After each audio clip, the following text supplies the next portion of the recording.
Welcome to a lesson with Dr. Powell.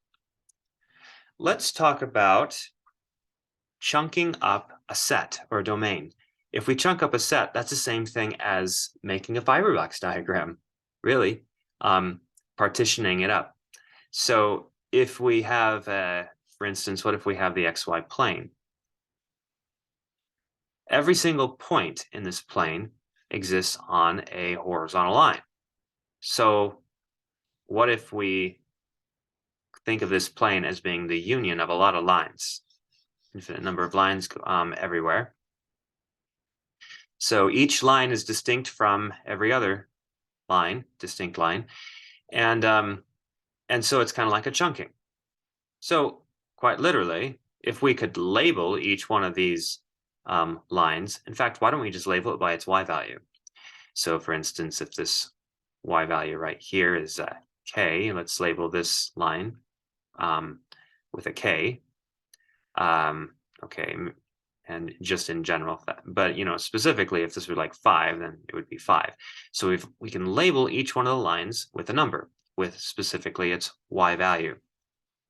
Okay, then what we have, you could think about these labels as being a codomain, or codomain elements, and everything in the line, all the points in the line, you could think of those as being domain elements in a chunk, in a fiberbox diagram, meaning that all of these points are going to map to, via the function, to whatever the y value is. It's kind of like this. You input a point and you output its y value.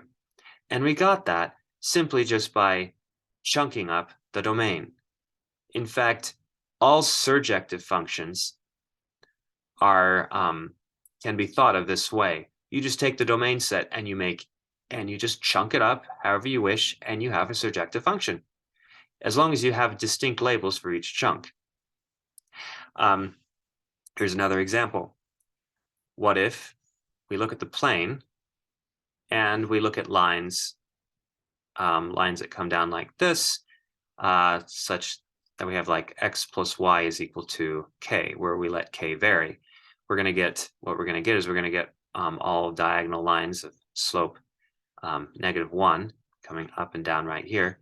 We could label each one of these lines, if we wish, with simply the k value in the equation that describes it. So then what we have, and that k value is actually equal to the sum of all the x, and take any point on this line, and if you add the two coordinates, you're going to get k going up and down. So that's nice. So what we're seeing is we could actually define a function. You take any point on here, and let's output the label that describes this chunk, which is k. Well, that label is simply just adding those two coordinates. So we end up getting a function xy maps to x plus y. This is a well-defined function defined by chunking.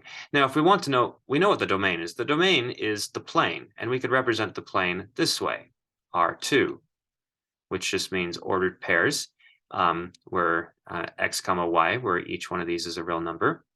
And so that's the domain set, and the codomain set would simply just be R, because all these labels are just real numbers. So we've just defined a function right here, and we could even write f of xy is equal to x plus y, just like that.